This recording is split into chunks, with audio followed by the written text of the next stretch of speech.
Halo guys, assalamualaikum warahmatullahi wabarakatuh. Selamat pagi, selamat siang, selamat sore, selamat malam bagi penonton semuanya. Hari ini aku habis bersih-bersih kandang seperti ini. Ini adalah kandang ayam KUB saya yang kemarin juga baru mengadakan, alias baru beli juga. Untuk telurnya sudah aku panen untuk jam segini, ini jam 10-an, sudah 5 butir. Tapi kemarin ini saya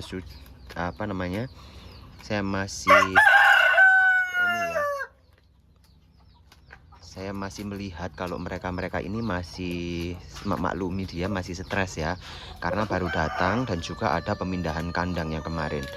Ini sebenarnya juga kurang luas juga, sehingga pergerakan ayamnya itu kurang leluasa, apalagi yang kalah dengan ayam-ayam lain, karena pada banyak yang berantem juga guys. Kali ini saya akan memberikan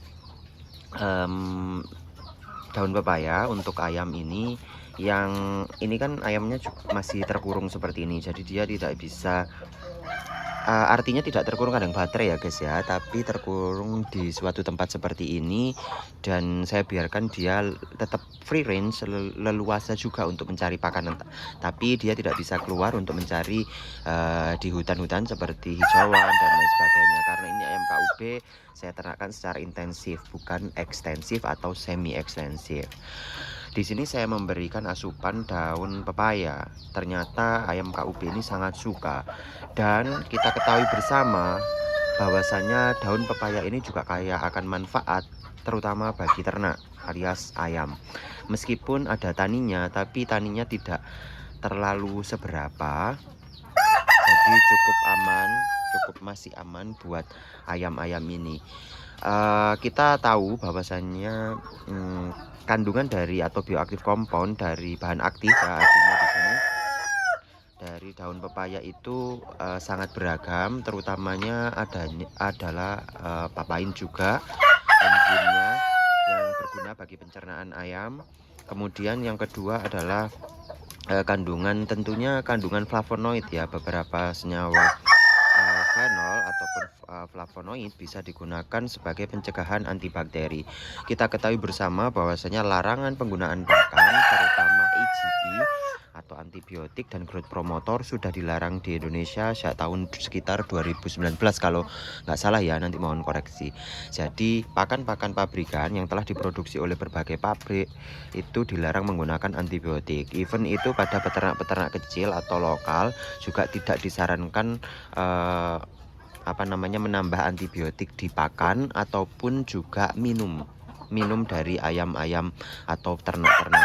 Kenapa ada larangan antibiotik? Karena residu antibiotik masih terkandung dalam tubuh ternak, terutama daging dan telur jika kita berbicara ayam, sehingga saat dikonsumsi manusia nanti bisa menyebabkan resistensi antibiotik. Jika resistensi biotik, maka dosis-dosis yang kita misalkan sakit dan lain sebagainya itu kurang, dan juga tidak memberikan efek yang signifikan terhadap penyakit, terutama pada saat kita terinfeksi bakteri, karena kita sudah terlalu sering mengkonsumsi atau residu antibiotik terutama pada telur dan juga daging ayam. Even susu sapi atau daging sapi juga bisa ada konten residu antibiotik. Maka dari itu penggunaan bahan herbal seperti ini, bahan-bahan herbal yang ada di sekitar kita bisa bermanfaat untuk menambah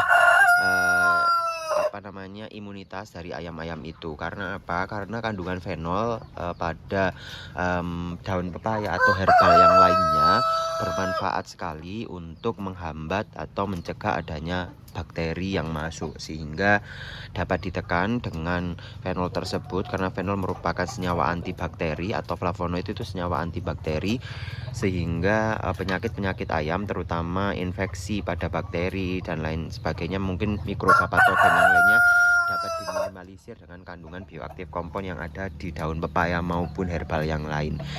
Namun penggunaannya ini emang harus tidak boleh banyak-banyak ya, karena kandungan tanin tersebut bisa namanya, menghambat protein yang akan diserap dalam tubuh ternak, karena tanin merupakan proteksi dari protein, sehingga tidak, apalagi ini hewannya monogastrik ya, artinya berlambung satu, tidak seperti sapi yang ada rumennya, sehingga tidak bisa terdegradasi di dalam tubuh pencernaan dari ternak, khususnya ayam. Jadi penggunaan harus dibatasi, tidak boleh kebanyakan. Misalkan tidak ada daun pepaya, bisa menggunakan daun pokoknya teman-teman bisa digunakan. Yang pertama adalah kita harus mengetahui bahwasannya tidak ada toksik atau kandungan racun yang ada dalam daun-daun atau herbal-herbal tersebut, sehingga cukup aman jika kita gunakan untuk ternak kita. Kemudian yang kedua adalah tingkat palatabilitas. Jika ternaknya nggak mau, biasanya kan ada daun yang langu banget ya. Itu jangan dikasih, karena ayamnya emang tidak begitu suka. Biasanya herbal-herbal yang bisa digunakan dan banyak antibakterinya. Yang pertama bisa menggunakan daun pepaya ini. Yang kemudian kedua adalah rempah-rempah ya. Rempah-rempah bisa digunakan untuk asupan atau suplemen untuk ternak kita, terutama ayam ini, yaitu empon-empon yang rimpang-rimpang seperti kunyit, temulawak, jahe, lengkuas. Mungkin juga lemongrass atau seri juga bisa digunakan untuk diambil bioaktif komponnya sebagai dalam kaitan hal ini adalah minuman ya, dicampur di minuman ternak, bisa digunakan untuk jamu dan lain sebagainya. Itu adalah cara-cara kita untuk menekan mikroba-mikroba patogen yang biasanya menginfeksi ayam, sehingga reproduksi maupun produksinya akan turun jika terkena patogen tersebut. Maka dari itu pencegahan yang bisa kita lakukan adalah memberikan asupan-asupan alami yang ada di sekitar kita. Misalkan rebusan daun sirih juga bisa, ataupun daun pepaya seperti ini juga bisa. Nyatanya mereka juga pada menyukai akan daun pepaya itu. Kalau daun singkong gimana Cak Pras? Sebaiknya daun singkong jangan dulu ya, karena adanya HCN juga mungkin akan berbahaya pada ayam. Tapi tergantung ininya ya, pemberiannya. Kalau dosnya lebih banyak ya jangan. Tapi kita ketahui bersama bahwasanya ayam itu juga menyukai rumput ya teman-teman. Bisa kita lepas liarkan itu suka, terutama pucuk-pucuk daun yang muda itu mereka suka. Dan tentunya misalkan teman-teman ingin memelihara ayam, harusnya teman-teman dikasih pasir atau seperti ini, tanah yang seperti ini, karena dia untuk memecah pakan yang ada di dalam organ pencernaan dia, sehingga ataupun biasanya pakan pabrikan biasanya sudah ada tepung batunya. Jadi seperti itu ya teman-teman untuk videonya kali ini. Mungkin teman-teman bisa memanfaatkan herbal-herbal yang ada di sekitar kita, baik itu daun pepaya, baik itu kunyit temulawak, atau rebusan daun sirih, yang sangat-sangat berguna bagi imunitas ayam, khususnya ayam yang dipelihara secara intensif seperti ini. Kalau ayam yang dipelihara secara ekstensif itu sudah bisa mencari pakan-pakan sendiri atau herbal-herbal sendiri yang dia suka. Biasanya di alam ambil pucuk-pucuk daunnya. Kemudian ada serangga juga. Serangga juga memiliki bioaktif kompon juga sebagai antibakteri dan juga sebagai sumber protein.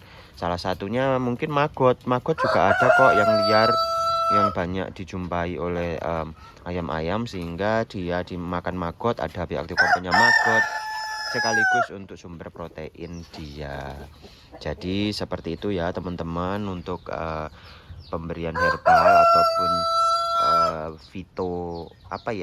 fitobiotik, mungkin ya, ada probiotik, fitobiotik. Ini fito ya, artinya dari tumbuh-tumbuhan, sehingga bisa dimanfaatkan oleh teman-teman pemula ataupun peternak semuanya untuk menjadikan ini sebagai salah satu trik atau upaya yang ada di dalam lingkungan sekitar kita untuk memanfaatkannya dalam beternak ayam.